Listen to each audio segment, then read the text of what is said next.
Hey everybody, another night, another movie, and I just got done watching 1985's Teen Wolf, starring Michael J. Fox, James Hampton, Susan Ersity, and Jerry Levine.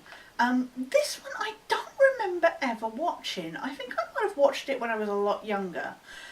But since then I haven't watched it, so this is the first time I've watched it on the DVD that I got. And yes, unfortunately, it is the one that also includes Teen Wolf 2, which means that'll be my movie tomorrow. Oh joy. Um, it was cheaper to buy the two, well, I say two disc, it's not, it's actually one disc with both movies on, which is surprising because a lot of these kind of things normally still have two discs, kind of even just one either side. But clearly MGM had so much faith in particularly the sequel that they just didn't want to waste the money on an extra disc. So yeah, it was cheaper basically to buy this than buy Teen Wolf on its own. So I did that. So anyway, back to getting on about this movie before I complain about the other movie tomorrow. So basically it tells a story of Scott Howard, played by Michael J. Fox, who's this very dweeby, nerdy kind of. He plays basketball, but he sucks. He keeps getting beat up by the bigger boys and stuff like that. And he his whole team is really crap.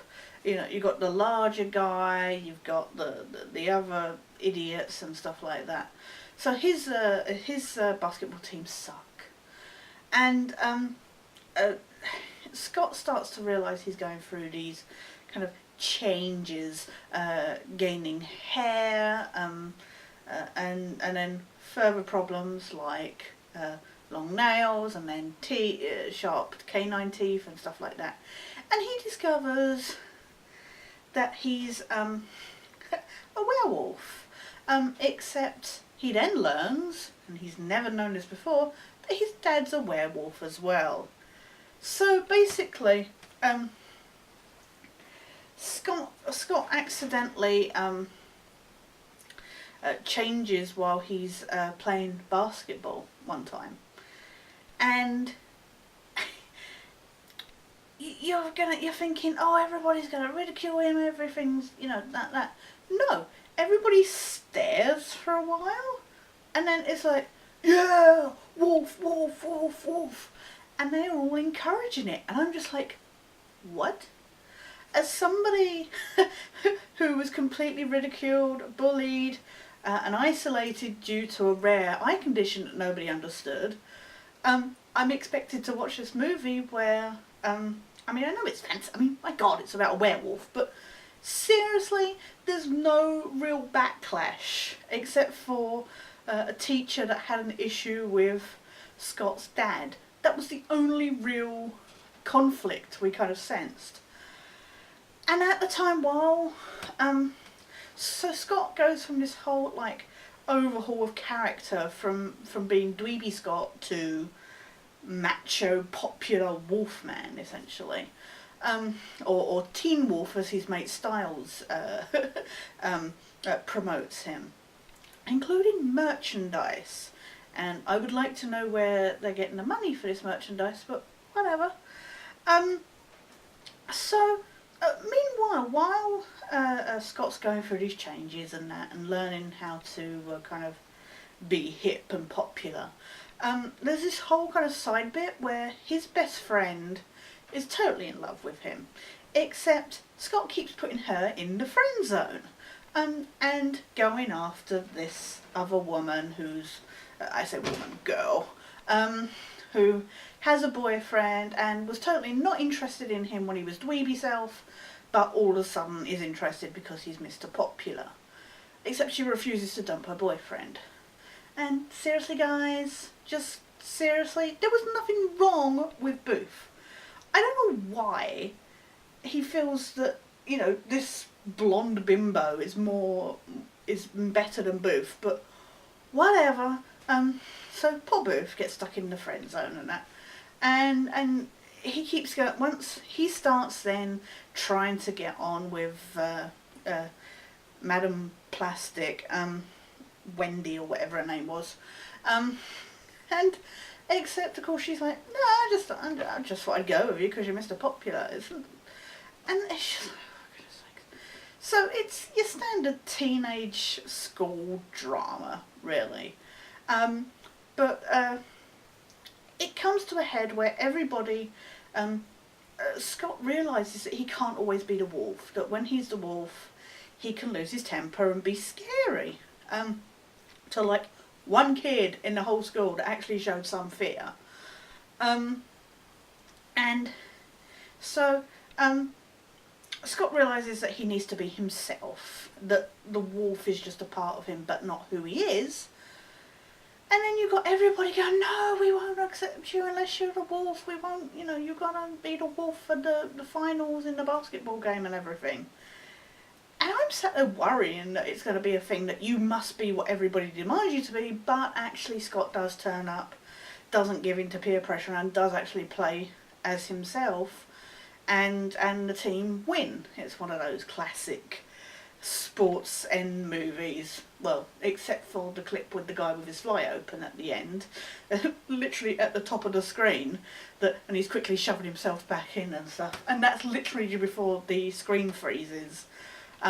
So you do get slightly distracted by that, but yeah, it's your classic kind of sports movie end, if you will. But the problem is with this movie isn't the fact, okay, its main problem is the fact that I'm expected to believe that these people are totally accepting and not questioning of this bizarre phenomenon. But also the fact that this movie suffers badly with 80s-itis. The music is awful. And all the movies are 80s cliches, but it's the music that really puts me off. I was sat there the whole time going, please make the music stop. And, that sounds really awful, but, I'm not normally, I normally like a lot of 80s music, but this was just awful. So, okay. My thoughts. It's very cliched, it's very cheesy.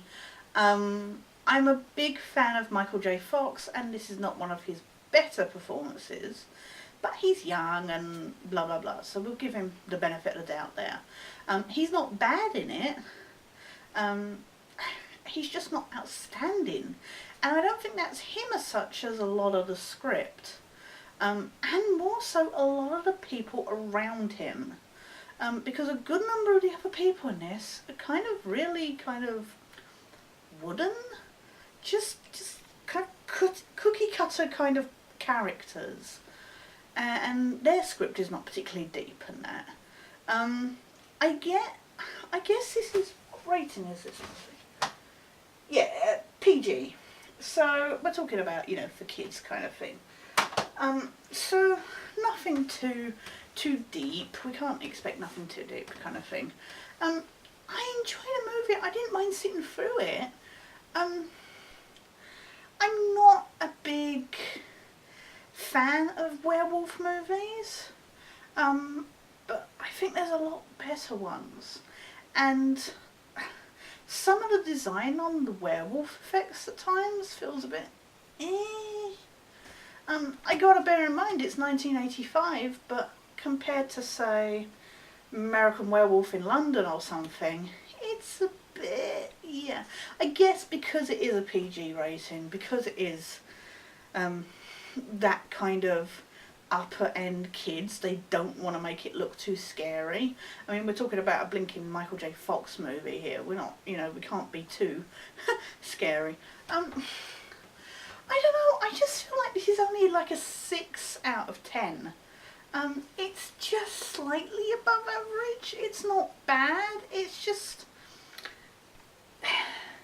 you know what, if you like your 80s kind of It's not funny, but there's something very kind of Ferris Bueller and even Animal House, National Lampoon's Animal House on some level. There's just something that makes me reminiscent of those kind of movies. It's your basic school, teenagers going through puberty kind of thing, with the sports element in. It's predictable, it's silly. As we haven't used this term for a while, so I feel better fit using it. It's not really offensive, except for when it's challenging your logical believability, when you're expected to believe that everybody would accept him as the wolf. That still is bugging me. Because there's just saying, oh, it's a fantasy movie and that, but you're led to believe this is all a very real-worldy world, that even the father has kept his secret away from people, and yet we're expected to everybody, and I mean everybody, is accepting of this sudden unexplained change. So yeah, that was my main gripe with the movie, other than the very awful music. This is certainly not a soundtrack I will be tracking down. But yeah, if you want silliness, then yeah, do check out 1985's Teen Wolf. Just don't expect too much. That was tonight's movie. As I say, we're going to be blessed with the joy that is Teen Wolf 2 tomorrow, with Jason Bateman.